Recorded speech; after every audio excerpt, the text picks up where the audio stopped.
ಇರಾನ್ದವ್ರು ಸಾಕಷ್ಟು ಗಳಿಸಿ ಹೋಗೋದಿದ್ರು. ಎಣ್ಣೆ ದುಡ್ಡನ್ನು ಬಾಂಬ್ ತಯಾರು ಮಾಡುವಲ್ಲಿ, ಪರಮಾಣು ಬಾಂಬ್ ತಯಾರು ಮಾಡಿ ಹಾಕ್ಕೊಂಡಿದ್ರು. ಇಸ್ರೇಲ್ಗಿಂತ ಅಮೇರಿಕ ಹೆಲ್ಪ್ ಮಾಡ್ತಿತ್ತು. ಯಾಕಂದ್ರೆ ಮುಸ್ಲಿಂ ದೇಶಗಳ ಕಂಟ್ರೋಲ್ ಇಟ್ಕೊಳ್ಳೋ ಸಲುವಾಗಿ. ಅದೇ ಕಾಲಕ್ಕೆ ಅಮೇರಿಕ ಜಗತ್ತು ದೊಡ್ಡಪ್ಪ, ವ್ಯಾಪಾರ ಮೂಲಕ ಸಾಕಷ್ಟು ಗಳಿಸಿತ್ತು. ಅವ್ರಿಗೂ ಹಣ ಬಲ ಥೋಳ್ ಬಲ ಅಂತ ಹೇಳ್ತೀವಲ್ಲ, ಎಲ್ಲ ಹೆಚ್ಚಾಗಿಬಿಟ್ಟಿತ್ತು. ತಮ್ಮ ಪರೀಕ್ಷೆ ಮಾಡಿಕೊಂಡ್ರೆ ಈಗೆಲ್ಲ ಗೊತ್ತಾಯ್ತು ಎಂಥ ಹಾನಿ ಅದಂದರೆ.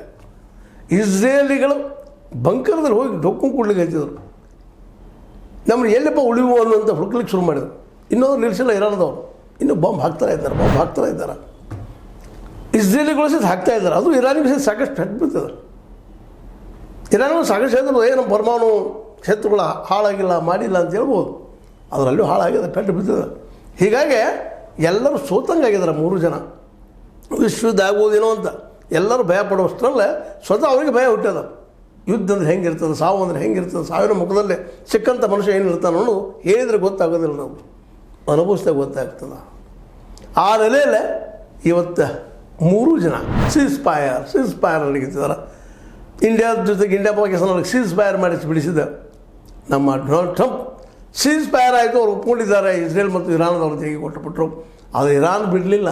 ಇರಾನ್ ಇಂಡಿಯಾ ಅಲ್ಲ,